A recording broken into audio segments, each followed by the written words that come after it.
नमस्कार दोस्तों, AIO education channel में आपका एक बार फिर से स्वागत है। आज हम पढ़ने जा रहे हैं क्लास 7 का चैप्टर अ गिफ्ट ऑफ चप्पल की पूरी डिटेल एक्सप्लेनेशन, वो भी आसान हिंदी में। तो चलिए, बिना देरी किए हम शुरू करते हैं। स्माइलंग रुक्कुम मणि ने दरवाजा खोला। मुस्कुराती हुई रुक्कुम मणि ने दरवाजा खोला।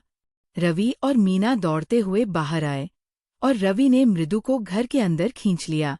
रुको, मुझे अपनी चप्पलें उतारने दो, मृदु ने विरोध किया। उसने अपनी चप्पलें एक जोड़ी बड़ी काली चप्पलों के पास करीने से रख दीं। असल में वो चप्पलें धूल से ग्रे हो गई थी। उनके सामने वाले हिस्से पर हर अंगुली का साफ निशान दिख रहा था। दोनों बड़े अंगूठों के निशान लंबे और दुबले थे।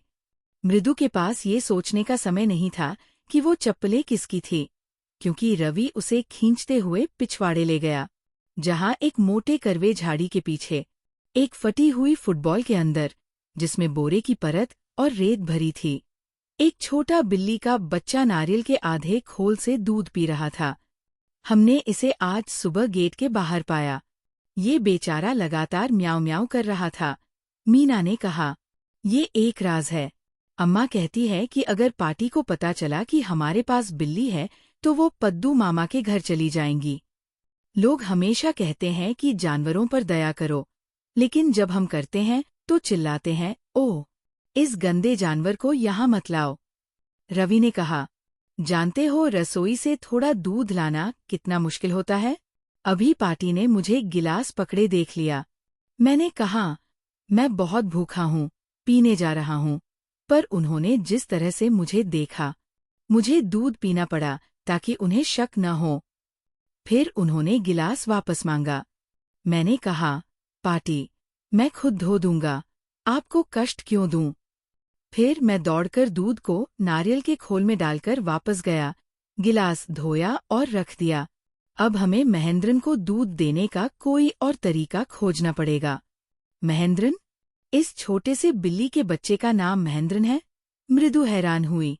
असल में इसका पूरा नाम महेंद्र वर्मा पल्लव पुनई है, MP पुनई। देखो जरा इसके बाल, शेर की जटाओं जैसे। और तुम्हें पता है पल्लव राजाओं का प्रतीक क्या था? जब हमारी क्लास महाबलीपुरम गई थी, मैंने एक मूर्ति देखी थी, इसके ठठाके ठठाके ठठा की। असल में ये महाबलीपुरम ऋषिबिल्ली का वंशज है। और अगर मैं याद दिला दूं, मिस्र में बिल्लियों की पूजा होती थी।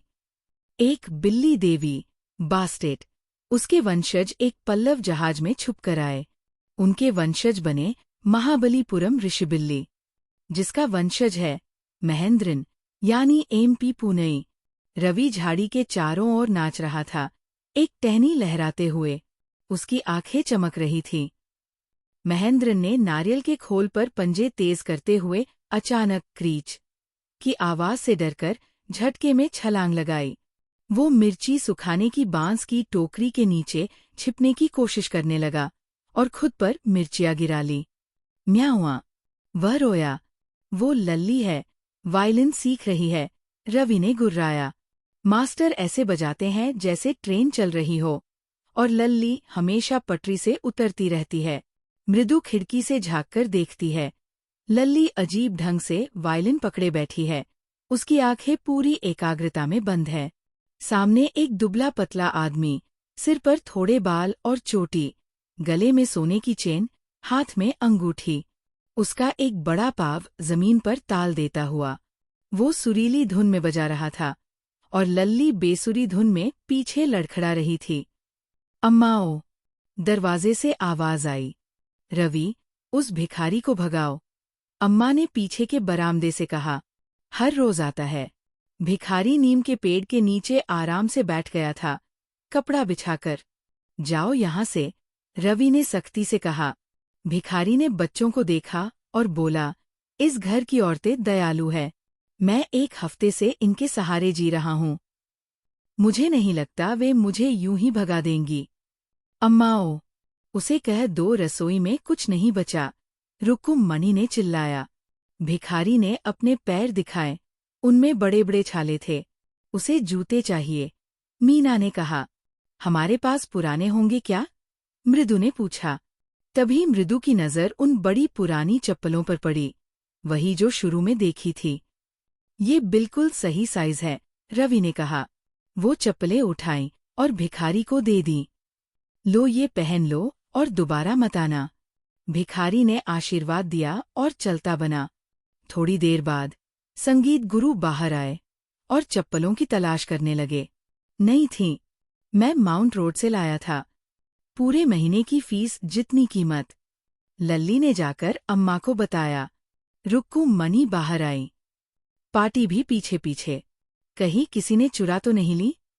उन्होंने बच्चों से पूछा, क्या तुमने किसी को देखा?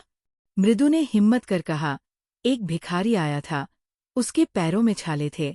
तो? रुक्कू मणि ने गुस्से में रवि की ओर देखा। तुमने संगीत मास्टर की चप्पलें उसे दे दी? अम्मा, आपने तो करण की कहानी सुनाई थी, जो सब कुछ दान कर देता था, रवि ने कहा। लेकिन करण ने दूसरों की चीजें नहीं दी थीं। रुक्कू मणि भड़क गई। रवि को डांटकर अंदर भेजा गया। फिर उन्होंने गोपू मामा की लगभग नई चप्पलें संगीत मास्टर को दे दी। संगीत मास्टर बहुत खुश हो गए। बोले, आजकल के बच्चे हनुमान के अवतार हैं। रुक्कू मणि की आंखें चमक गईं। उन्हें रवि को बंदर कहा जाना पसंद नहीं आया। जब मास्टर चले गए तो रुक्कू मणि हंसने लगी। तुम्हारे गोपू मामा क्या कहेंगे जब जानेंगे कि उनकी चप्पलें मैंने मास्टर को दे दी? मुझे उम्मीद है कि आपको ये चैप्टर पूरी तरह से समझ आ गया होगा। अगर आपको ये वीडियो पसंद आई हो तो लाइक जरूर करें और कमेंट करके बताएं कि आपको और कौन से टॉपिक पर मदद चाहिए। अगर आप इस चैनल पर नए हैं तो सब्सक्राइब करना न भूलें ताकि आप हमारी हर नई वीडियो की अपडेट पा सकें। धन्यवाद और अगले वीडियो में फिर मिलते हैं।